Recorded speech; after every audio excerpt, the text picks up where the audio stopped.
दोस्तों स्वागत है आप सभी का हमारे चैनल पर। आज की मूवी का नाम है मार्गन, जो इस समय काफी पॉपुलर हो रही है, इसीलिए आप इस वीडियो को लाइक कर दीजिए। हम शुरू करते हैं आज की कहानी। तो कहानी की शुरुआत में हम कार्तिक नाम के लड़के को देखते हैं जो अपनी गर्लफ्रेंड राम्या को उसके मोहल्ले में छोड़कर वहां से चला जाता है। कार्तिक के जाने के बाद उस पर कोई हमला कर देता है और उसे एक इंजेक्शन लगा देता है। इंजेक्शन लगाते ही राम्या का पूरा शरीर काला पड़ जाता है और वो मर जाती है। अगले दिन सफाई कर्मचारी को राम्या की बॉडी डस्टबिन में दिखती है, जिसे देखकर वो डर जाता है और पुलिस को सूचित करते हैं। तब पुलिस और फॉरेंसिक वाले वहां आ जाते हैं और लाश की छानबीन करने लगते हैं। जिसके बाद एक फीमेल पुलिस ऑफिसर सारे लोगों से पूछती है और यहाँ वो कार्तिक को भी बुलाकर उससे पूछताछ करती है। और हम मुंबई का सीन देखते हैं, जहाँ ध्रुव जो कि एक इन्वेस्टिगेशन ऑफिसर होता है, उसकी भी आधी बॉडी काली हो रखी थी। ऐसा उसके साथ क्यों हुआ वो हमें आगे पता चलेगा। खैर तभी ध्रुव के पास एक ऑफिसर का संदेश आता है, जिसमें राम्या की फोटो होती है, जिसे देखकर ध्रुव हैरान हो जाता है और उसे कुछ फ्लैशबैक आने लगते हैं, जिसे देखकर उसे गुस्सा भी आ रहा होता है। तब वो अपना सामान पैक करके सीधा चेन्नई पहुंच जाता है और यहाँ कमिश्नर से मिलता है। यहाँ कमिश्नर का उपयोग इस मामले को हल करने के लिए किया जाता है। जिसके बाद ध्रुव अपने कमरे में जाकर सभी फाइलों को ध्यान से पढ़ रहा होता है, जहाँ राम्या की लाश मिली थी। ध्रुव वहाँ लगे सीसीटीवी कैमरेस को नोटिस करता है। फिर ऑफिस पहुँचने पर ये राम्या के फेसबुक अकाउंट को देखते हैं, जिसमें राम्या की लाश की फोटो डली होती है और उसमें नीचे लिखा होता है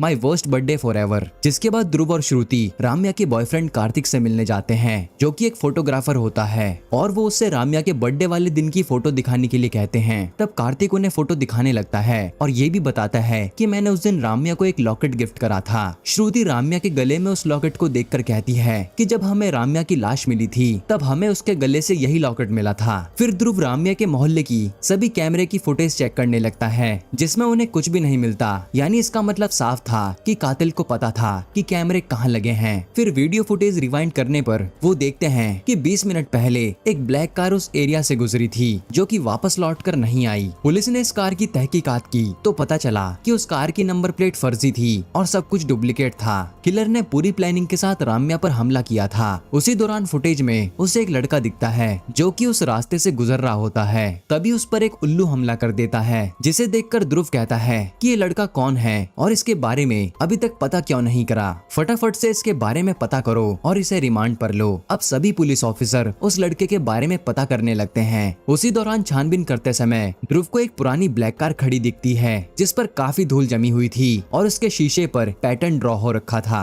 ध्रुव जब उसका पैटर्न चेक करता है तो याद आता है कि ये वही लॉकेट का पैटर्न है जो कार्तिक ने राम्या को गिफ्ट में दिया था। तब ध्रुव वहाँ फॉरेंसिक वालों को बुलाता है और कार पर लगे सभी फिंगरप्रिंट्स को कलेक्ट करने के लिए कहता है। वो कार एक बूढ़े आदमी की होती है और ध्रुव कार्तिक को कॉल करके पूछता है कि तुमने वो लॉकेट कहाँ से खरीदा था। कार्तिक बताता है कि वो लॉकेट मेरा दोस्त यूएस से लाया था, तो मैंने उससे ले लिया था। फिर वो पूछता है कि क्या तुमने लॉकेट के पैटर्न को किसी कार पर ड्रॉ किया था, जिसे कार्तिक मना कर देता है। इसके बाद फोरेंसिक लैब से रिपोर्ट आती है और उन फिंगरप्रिंट्स को मैच करके देख लिया जाता है, जिनसे एक फिंगरप्रिंट एक अरीवो नाम के लड़के से मैच हो जाता है, जिसके ऊपर कुछ दिन पहले एक ड्रग केस फाइल हुआ था। यहाँ पर ध्रुव का शक और बढ़ जाता है जब उसे पता लगता है कि अरीवो राम्या के मोहल्ले में रहता है। जिसके बाद हम अरीवो को देखते हैं, जो स्विमिंग की प्रैक्टिस कर रहा होता है, क्योंकि कुछ ही दिनों में उसका एक कंपटीशन है। तभी वहाँ पुलिस आती है और उसे गिरफ्तार करके अपने साथ ले जाने लगती है। फिर इसे इंटेरोगेशन रूम में डाल दिया जाता है, जहाँ उसका सारा सामान ले लिया जाता है। फिर ध्रुव श्रुति से कहता है कि इसको 6 घंटे तक ऑब्जर्व करो और 6 घंटे के बीच इससे कोई भी बात नहीं करेगा, जिससे ये चिड़चिड़ा होने लगेगा और खुद ही सच्चाई बता देगा। वहीं अंदर अरीवो चिल्ला रहा था कि सर आपको गलतफहमी हुई है, मुझे यहाँ से जाने दो, मेरी बहन मेरा घर पर इंतजार कर रही होगी। लेकिन उसकी कोई नहीं सुनता। थोड़ी देर रहने के बाद वो अपनी जेब से च्युइंगम निकालता है और चबाने लगता है, जिसे देखकर ध्रुव कांस्टेबल को गुस्से में कहता है कि तुमने उसकी जेब से च्युइंगम क्यों नहीं निकाली। अब वो इसे चबाकर अपना ध्यान कहीं और लगा लेगा और वो इरिटेट नहीं होगा। तभी ध्रुव के पास श्रुति आती है और अरीवो की बहन के बारे में बताती है कि ये दोनों भाई बहन अकेले ही रहते हैं और इनका एक दूसरे के अलावा कोई नहीं है। जिसके बाद अरीवो रूम में बैठा बैठा पुरानी कविताएं गाने लगता है। फिर पुलिस वाले उसे काफी खराब खाना देते हैं, तो अरीवो कहता है कि मुझे खाना नहीं चाहिए, मेरे बैग में एक दवाई है जिसकी मुझे जरूरत है, प्लीज मुझे वो दे दो। जो सुनकर ध्रुव उसका बैग चेक करने लगता है तो उसमें दवाई होती है। फिर ध्रुव दवाई का नाम गूगल पर सर्च करता है तो पता चलता है कि ये किसी माइंड मेमोरी से संबंधित है। वहीं अरीवो दवाई न मिलने पर चिल्लाने लगता है कि मेरा सिर दर्द से फटा जा रहा है, प्लीज मुझे वो दवाई दे दो। लेकिन उसे कोई दवाई नहीं देता। फिर उसकी आंखों के सामने एक लड़की का चेहरा आने लगता है, जिसके चेहरे को देखकर वो डिस्टर्ब हो जाता है और वहाँ से उठकर काफी सारा पानी पीने लगता है। साथ ही चिल्लाता है कि मेरी दवा मुझे दे दो। जिसके बाद वो लड़की का चेहरा दीवार पर ड्रॉ करने लगता है और ड्रॉ करने के बाद फिर से मिटा देता है, मगर कोई उसे दवाई लाकर नहीं देता। फिर अरीवो की हालत काफी खराब होने लगती है। तब वो अपने सर दर्द को कम करने के लिए बाथरूम की बाल्टी में पानी भरकर उसमें अपना सर डुबा देता है। जिसके बाद वो टेबल पर सर रखकर बैठा होता है। तब एक कांस्टेबल उसे दवाई देकर वहाँ से चला जाता है। फिर 6 घंटे बाद ध्रुव अरीवो के सामने आकर बैठता है और उससे सवाल जवाब करने लगता है कि तुमने राम्या को क्यों मारा। अरीवो कहता है कि सर आपको कोई गलतफहमी हुई है, आपने गलत आदमी को पकड़ लिया है। तब श्रुति कैमरा फुटेज देखती है जिसमें एक लड़का उस रास्ते से गुजर रहा होता है और वो कोई और नहीं बल्कि अरीवो ही होता है। जिसके जवाब में वो कहता है कि सर मैं रोज इसी रास्ते से जॉगिंग करता हूँ और उस दिन भी मैं जॉगिंग कर रहा था। तब श्रुति कहती है कि तुमने राम्या के अलावा और कितने लोगों को मारा है। ये सुनकर अरीवो कहता है कि मेरे सामने बार बार उस लड़की का नाम मत लीजिए, उसका नाम सुनकर मेरा सर फटने लगता है और जिस लड़की की आप बात कर रहे हैं उस लड़की को मैं नहीं जानता। फिर ध्रुव अरीवो को उस लॉकेट का पैटर्न दिखाता है और कहता है कि तुमने ये लॉकेट का पैटर्न कार पर ड्रॉ किया था। अरीवो कहता है कि मैंने ऐसा कुछ नहीं किया, मुझे घर जाने दो, मेरी बहन अकेली है। तभी श्रुति बोल पड़ती है कि तुम्हारे फिंगरप्रिंट्स उस कार पर पाए गए हैं, वो वहाँ कैसे मिले और तुम ड्रग एडिक्ट भी हो, तुम्हारे ऊपर ड्रग केस भी फाइल है और तो और तुम दवा भी खाते हो, क्या तुम्हें ये डॉक्टर ने खाने के लिए कही है। अब सारी बातों का उस पर जवाब नहीं होता तो वो सच्चाई बताने लगता है। वो कहता है कि सर मुझे कुछ याद आता है, इसीलिए मैंने गूगल पर सर्च करके खुद ही वो दवाई खाना शुरू कर दिया था, जिससे मुझे काफी आराम मिला है। ध्रुव पूछता है कि तुम्हारे अतीत में ऐसा क्या हुआ था जिसे भूलने के लिए तुम्हें वो दवाई खानी पड़ रही है। अरीवो बताता है कि सर मेरी याददाश्त काफी तेज है, जिस पर वो कुछ एग्जाम्पल भी देता है कि हाल ही में उसने जितने भी चित्र देखे, पुलिस की गाड़ी का नंबर, श्रुति का कांस्टेबल नंबर, कार कितने किलोमीटर चल चुकी है वगैरह वगैरह, ये सब बताने लगता है। जो सुनकर ध्रुव हैरान हो जाता है। फिर ध्रुव अरीवो से राम्या के बारे में पूछता है। अरीवो कहता है कि सर आप जिस राम्या की बात कर रहे हैं मैं उसे नहीं जानता, मगर मेरी जिंदगी में एक राम्या नाम की लड़की थी जिसकी वजह से आज मेरी ये हालत है, जिसकी पूरी कहानी फ्लैशबैक में जाती है। अरीवो अपनी क्लास में दोस्तों के पास बैठा था और बातें कर रहा था। तभी वहाँ राम्या नाम की एक लड़की आती है जो अरीवो से कहती है कि मैं तुमसे काफी प्यार करती हूँ। अरीवो कहता है मुझसे मजाक मत करिए, कोई मुझे प्यार क्यों करेगा। तब राम्या उसकी तारीफ करते हुए कहती है कि तुम स्विमिंग काफी अच्छी करते हो, तुम पढ़ाई में भी काफी अच्छे हो और तुम अपनी बहन का ख्याल भी अच्छे से रखते हो। यहाँ से फिर इन दोनों की लव स्टोरी शुरू हो जाती है। फिर जब दोनों के कॉलेज के रिजल्ट आते हैं तो उसके बाद राम्या प्राइवेट नौकरी करने लगती है और अरीवो सरकारी नौकरी की तैयारी शुरू कर देता है, क्योंकि उसकी माँ का सपना था कि वो एक सरकारी नौकरी करे। दोनों की लाइफ काफी अच्छी चल रही थी। तभी एक दिन राम्या का मैनेजर उसे अपने ऑफिस में बुलाकर प्रपोज कर देता है और कहता है कि अगर तुम हाँ कहो तो हम दोनों यूएस जाकर वहीं सेटल हो जाएंगे। लेकिन राम्या तो अरीवो से प्यार करती थी तो वो मैनेजर को मना कर देती है। फिर वो अरीवो के पास आकर उसे ये सारी बातें बताती है। फिर अरीवो कहता है कि तुम तुरंत इस जॉब को छोड़ दो और कोई दूसरी जगह देखो। राम्या कहती है तुम ज्यादा मत सोचो, मैं नौकरी नहीं छोड़ूंगी, एक काम करते हैं तुम अपना यूएस का वीजा अप्लाई कर दो,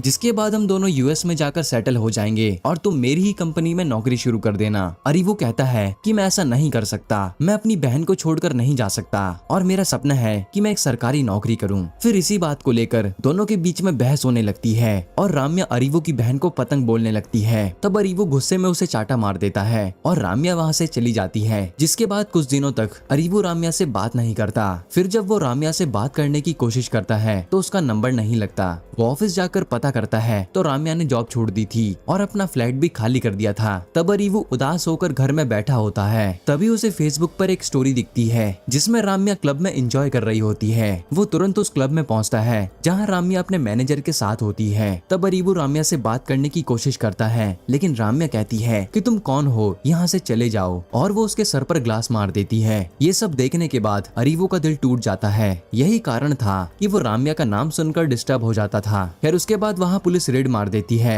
और सभी ड्रग डीलर्स को पकड़ लेती है। साथ ही वो गलती से अरीवो को भी पकड़ लेते हैं और उसके फिंगरप्रिंट लेकर उसका नाम ड्रग्स में डाल देते हैं। यहाँ वो स्टूडेंट होता है तो उसे बाद में छोड़ दिया जाता है। अब कहानी प्रेजेंट में आती है। अरीवो सब बताता है और एक कोने में जाकर बैठ जाता है। थोड़ी देर तक उसके ना बोलने पर श्रुति उसे कहकर हिलाने लगती है तो पता चलता है कि वो कब का बेहोश हो चुका है। ध्रुव तुरंत उसे डॉक्टर के पास लेकर जाता है। यहाँ डॉक्टर ध्रुव को बताता है कि अरीवो के हाई बीपी होने के कारण वो बेहोश हो गया है। तब अरीवो डॉक्टर को दवाई के बारे में बताता है और उसे क्या क्या दिखता है वो भी बताता है। तब डॉक्टर उसका इलाज करते हुए उसे दवाई देते हैं, जिसके बाद डॉक्टर उसकी मेमोरी चेक करने के लिए उसे MRI स्कैनिंग मशीन में डालकर कुछ सवाल पूछने लगते हैं कि अगर तुम्हें अपने बचपन की कोई भी याद हो तो हमें बताओ। अरीवू बताने लगता है कि जब वो 1 साल का था तो उसके माता पिता उसे मंदिर में लेकर गए थे, जहाँ मंदिर में एक कुआं होता है जिसके जल में सभी भक्त स्नान कर रहे होते हैं। माना जाता है कि जल में कोई शक्ति है, जिसे देखने के लिए अरीवू पहली बार खुद चलकर उस कुएं के पास जाने लगता है और वो चलते चलते उस कुएं में गिर जाता है। उसके माता पिता भजन कीर्तन में व्यस्त होते हैं तो उन्हें याद नहीं होता कि वो कहाँ गया,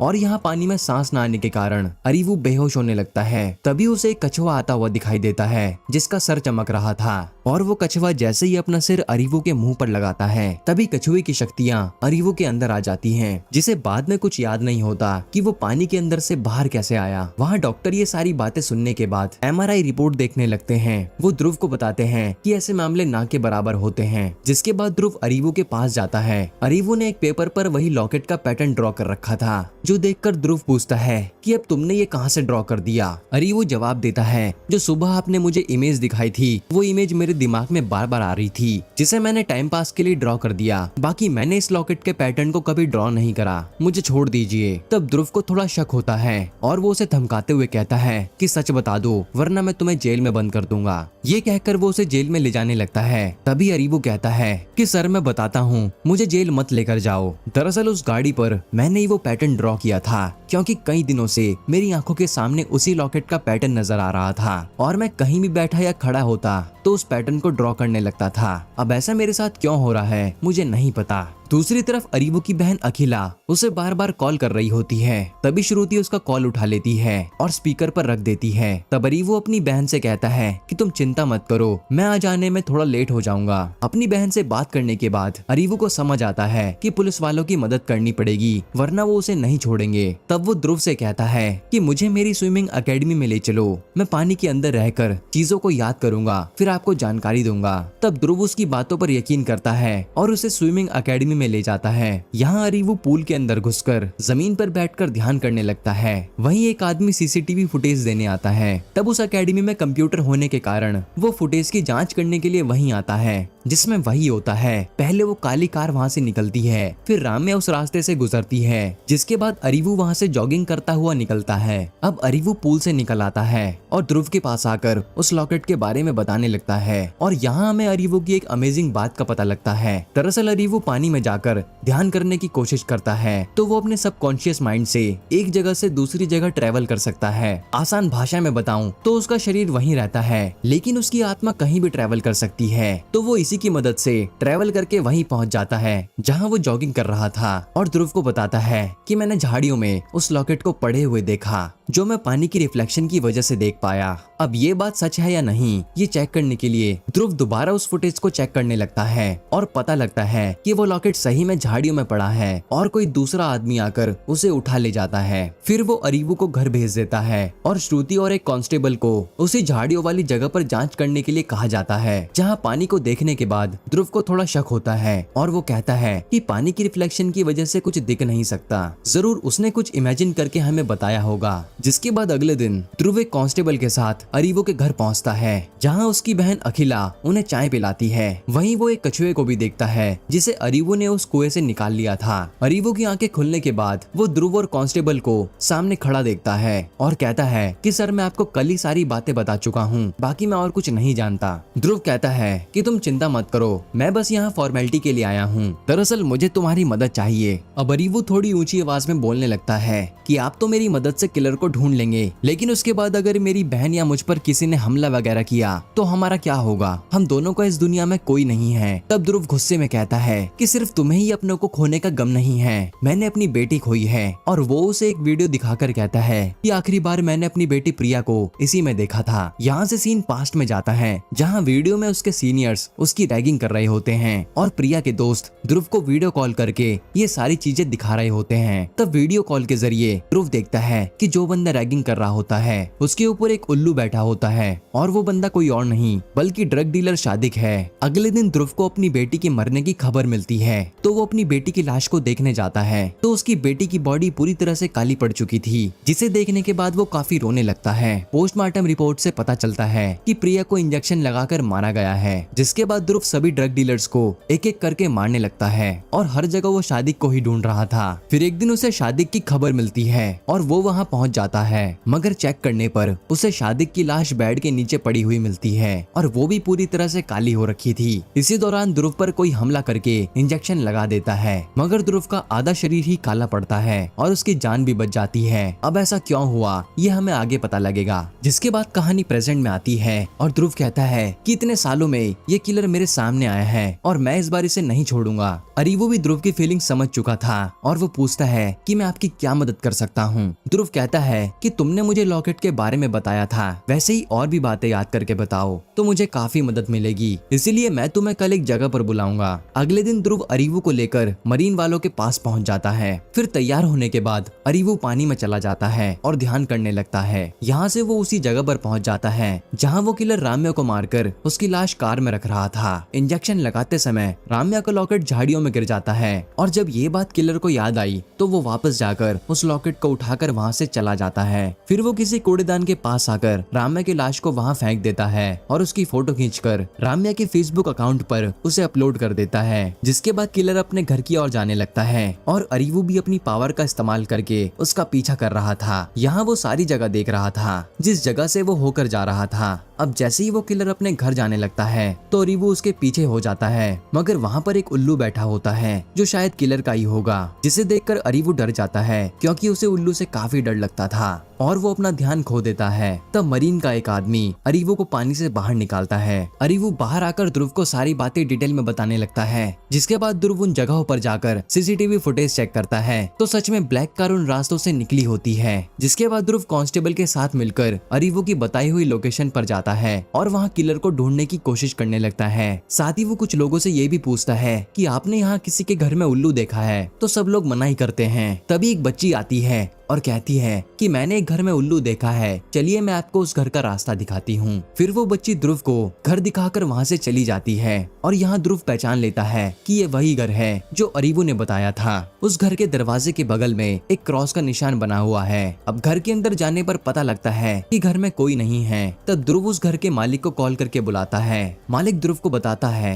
कि इस घर में 3 लोग किराए पर रहते थे और वो मुझे हर महीने 10,000 रुपए महीना खत्म होने से पहले ही दे दिया करते थे, इसलिए मैं उनसे ज्यादा पूछताछ नहीं करता था। साथ ही वो हमेशा मास्क लगाए रखते थे, इसलिए मैं उनकी शक्ल भी नहीं देख पाया। खैर इसके बाद ध्रुव और कांस्टेबल कमरे की तलाश करते हैं जहां उन्हें एक दवाई की शीशी मिलती है। जिसके बाद हम अरीवो को देखते हैं जो स्विमिंग की प्रैक्टिस करके कपड़े पहन रहा होता है और बैग चेक करने पर उसे अपना फोन नहीं मिलता, यानी उसका फोन चोरी हो चुका है। फिर वो लैंडलाइन नंबर से अपनी बहन को कॉल करता है लेकिन उसकी बहन कॉल नहीं उठाती। तब वो घर पहुंचने पर देखता है कि उसकी बहन अभी तो घर पर नहीं लौटी।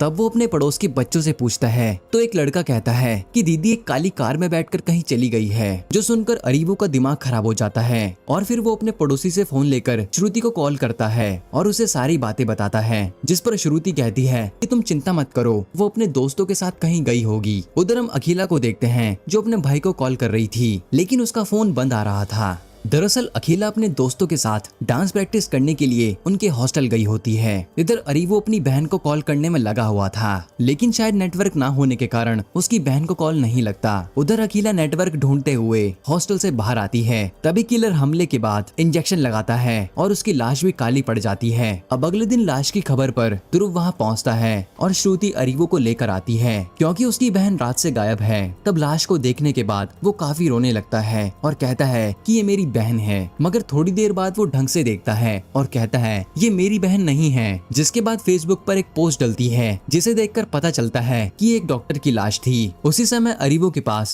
अखिला का फोन आता है और वो तुरंत घर जाकर अपनी बहन को गले लगाकर रोने लगता है। तब अखिला बताती है कि मैं कल रात अपने दोस्तों के साथ डांस प्रैक्टिस करने उनके हॉस्टल गई थी और जो रात को हमने देखा था कि किलर ने अखिला पर हमला कर दिया है वैसा कुछ भी नहीं था, वो सिर्फ अरीवो की इमेजिनेशन थी जिसकी वजह से किलर ने डॉक्टर शालिनी को मार दिया। उधर ध्रुव शालिनी के क्लिनिक पर जाकर लोगों से पूछताछ करनी शुरू कर देता है। अरीवू पूल में जाकर ध्यान लगाकर बैठ जाता है और दोबारा से ट्रेवल करके उसी जगह पर पहुंच जाता है। इस बार वो उल्लू से भी नहीं डरता और घर के अंदर घुस जाता है जहाँ 3 लोग होते हैं। तीनों ने अपने मुंह पर मास्क लगाया होता है और तीनों में से एक के हाथ में किताब होती है जिसमें जिन जिन लोगों को उन्होंने मारा है उनकी फोटो और नाम लिखे हुए थे, जैसे प्रिया, राम्या और डॉक्टर शालिनी। इसके बाद वो किलर वेलेना नाम की लड़की की इमेज पास पड़ी मैगजीन पर देखता है और गुस्सा करने लगता है। अब उनमें से एक किलर अपने मुंह से मास्क हटाने लगता है। तभी अरीवू बेहोश हो जाता है। तब पास खड़े लोग उसे तुरंत पानी से निकालते हैं और अस्पताल पहुंचाते हैं, जहां अकेला ध्रुव और श्रुति से पूछती है। तब डॉक्टर ध्रुव को बताते हैं कि पेशेंट बेहोश हो गया है, अगर 48 घंटों में होश नहीं आया तो वो कोमा में जा सकता है। मगर अगले दिन अरीवू का कंपटीशन होता है और सुबह सुबह उसे होश आ जाता है, तो वो तुरंत जाकर कंपटीशन जीत जाता है। जिसके बाद वो ध्रुव को वेलेना की इमेज बनाकर दिखाता है कि उसकी जान को खतरा है। तभी ध्रुव को याद आता है कि जब वो कार्तिक से पूछताछ कर रहा था तो वही मैगजीन उसके ऑफिस में पड़ी हुई दिखी थी। जिसके बाद हम वेलेना को देखते हैं, जिसके बारे में पुलिस वालों ने पता लगा लिया था और अब वो उसका पीछा करके